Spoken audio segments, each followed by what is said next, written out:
You're listening to PD for the Soul, the podcast that centers the person behind the teacher badge and helps us align our practice with purpose. I'm so glad you're here. July is all about action. This month, we're digging deep into what it means to design lessons for the students who need us most, and that's all of them. We're not just talking about good teaching. We're talking about intentional, equity-centered teaching that prioritizes students on the margins, creates strong foundations, and supports diverse learners every step of the way. Here's what's coming up. In our first solo episode, I'm asking a question that should be at the heart of every plan. Who are my lessons designed for? Because if we're not careful, our default becomes the center, and our most vulnerable learners get left behind. Then I sat down with Leroy Smith for a powerful conversation on teaching students with disabilities, not as an afterthought, but as a starting point for instructional excellence. After that, we talked with Tara McCormick about how primary and middle school experiences shape high school success.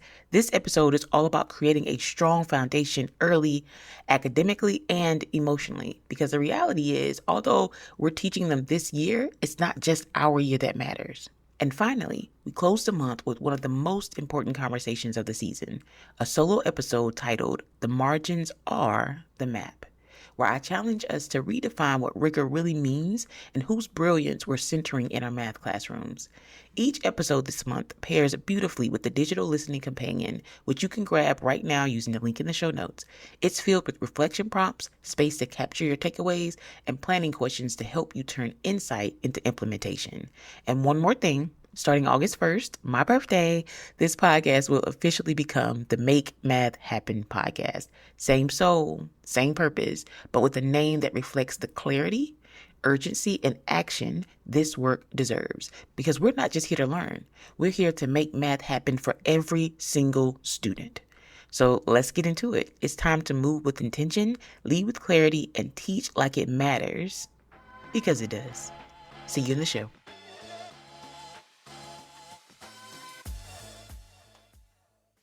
Hey there, educators. We are wrapping up July. I cannot believe how fast the summer is flying by. Before we know it, we're going to be walking back into our classrooms, setting things up, and welcoming students. And for some of you, that is already happening. Okay. Not quite there for me yet, but it's on its way. As we wrap up July, I want to bring us back to the heart of this work, and that is the margins. This month, we've asked hard questions. Who are our lessons designed for? How are we reaching the students with disabilities, the students on the edge, the students who are often overlooked? And before we move forward, we have to recognize one simple but powerful truth.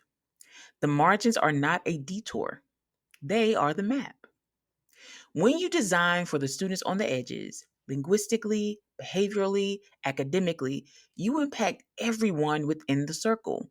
You create a rippling effect from the circle center to its edge, covering all the ground in between.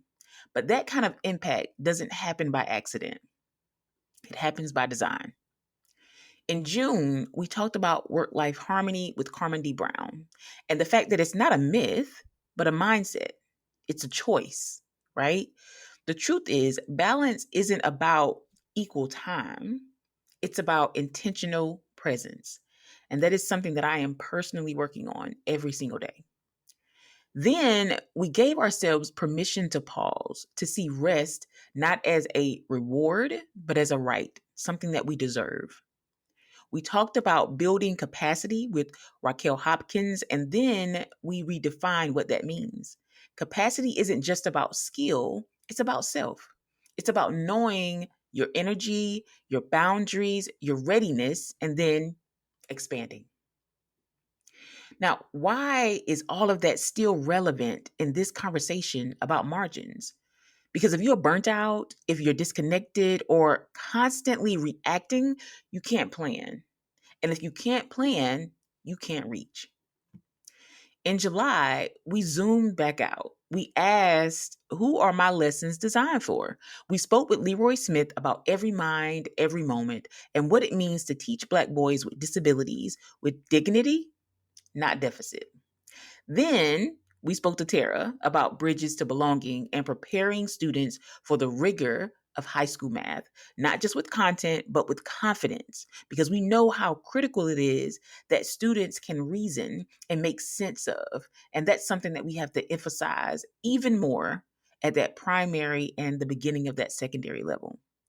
Each of these episodes carry the same undercurrent. If you want to reach every learner, you have to be willing to plan for them on the front end. Not when they fall behind, not when they act out, not when the data says there's a problem, but now, proactively, thoughtfully, strategically. So, what does it really mean to say that the margins are the map? It means we stop centering this ideal learner and start designing with real learners in mind. It means our planning doesn't begin with the task, it begins with the humans in front of us. And it means that our energy, our clarity, our emotional readiness, our capacity becomes the container through which we give students what they need.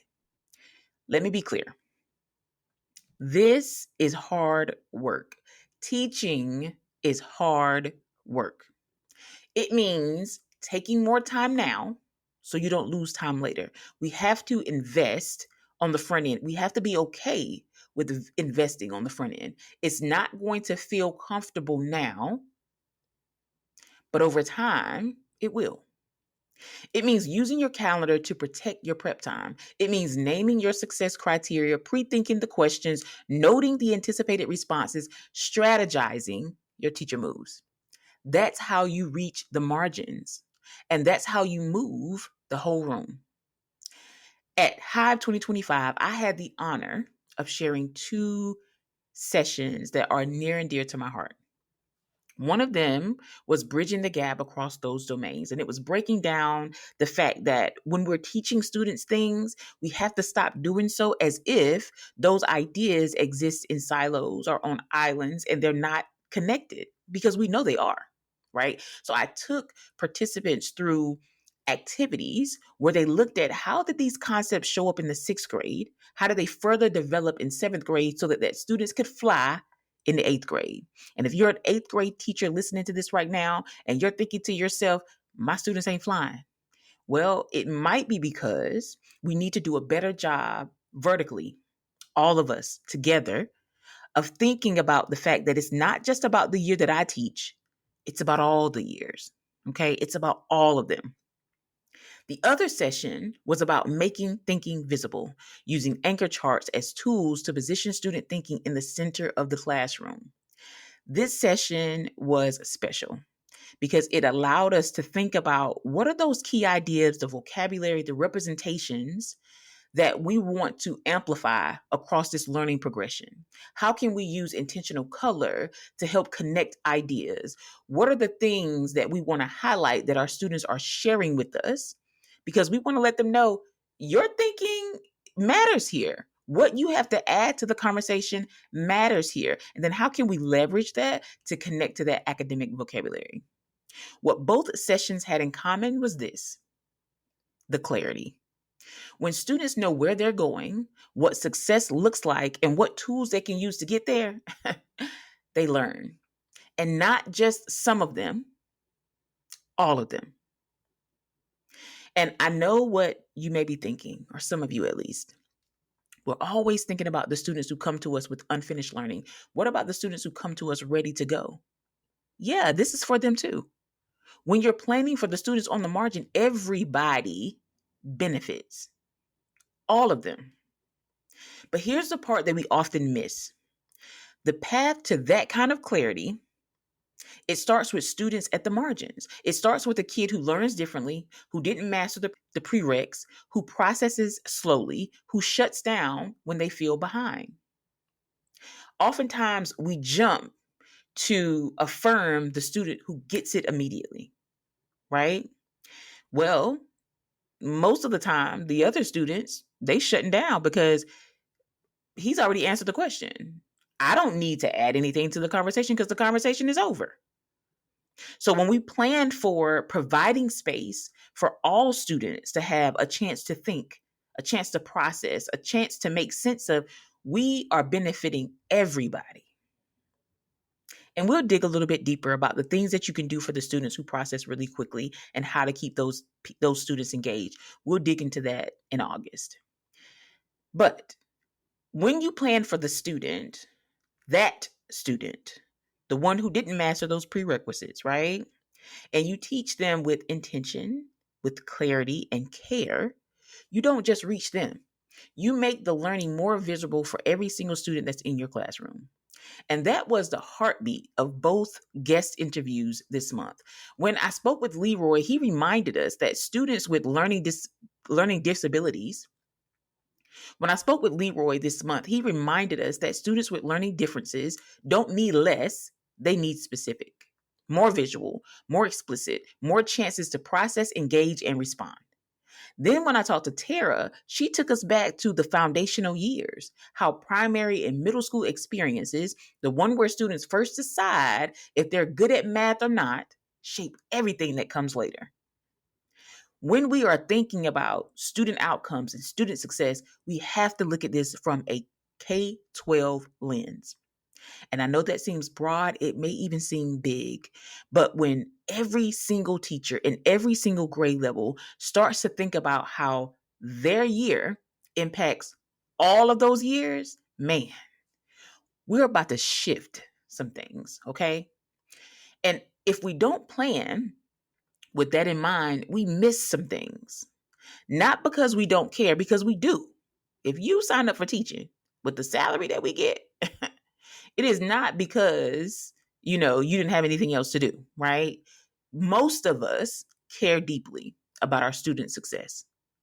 But because our planning wasn't specific enough, it wasn't anchored in who those students are and what they needed, that's why we are missing them. That's why we aren't able to get those student outcomes that we'd love to get, that the students would love to get, that their parents would love to get. This is what July has been all about. It was a mindset reset, a call to reflect, not just on our lessons, but on our lens. In June, we paused. We reflected on harmony, rest, and the truth that capacity isn't about having more time. It's about protecting your energy while building that capacity and then knowing that why, right? And then in July, we turned it inward.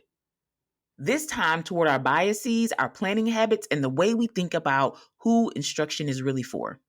And now we're looking ahead because August is on the horizon. And August, that's where the action lives. That's when we talk systems, routines, planning rhythms, the power of get better faster, mapping connections across domains, and the math moves that help you make math happen every single day. But let me be clear, none of that will matter if we don't take the margin seriously. The margin is where the real questions live. Who am I teaching? What will make this learning visible to them? What obstacles are already in their path, and how can I move them before we even start? Guys, something that is super important and is always coming up in these conversations that I've been having recently. I need for us to stop thinking that we can fix everything with small group. Small group is awesome. I love small group. Okay. I love small group teaching because I know that in small group we can make so much happen because there's so much fewer distractions.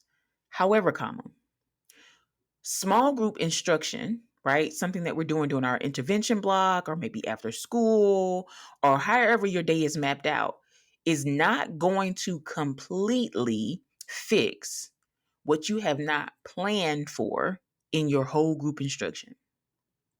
I want you to think about that because you have more time in your whole group instruction. Wherever you are facilitating that tier 1, you have more time there, generally speaking, than you do in your small group or your intervention times. So to me, that means I need to make good of that time. We don't need to waste anybody's time, not mine, not the students. So we have to plan. We have to plan. We have to be prepared. We have to show up like we're maximizing outcomes. That is the goal, and that's what we are seeking. That's what we're after. Okay. So if you haven't downloaded the season 2 listening journey, go grab that now. It's in the show notes.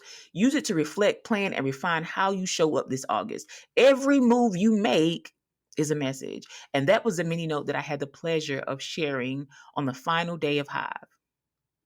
We have to make our moves on purpose, not by chance.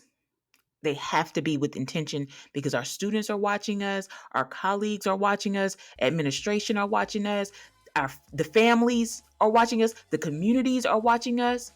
Our moves send messages. Our moves are powerful. We are not designing instruction for the ideal student. We are designing for the one who's still deciding whether they belong. And that sense of belonging, guys, is not just about who comes to us proficient or not, because there are some students who are really strong who still feel like they don't belong in your classroom. So we need to think about that. When you do that well, when you design that instruction well to reach all of those students, everyone finds their way. The margin is the map. Let that be your guide. Until next time,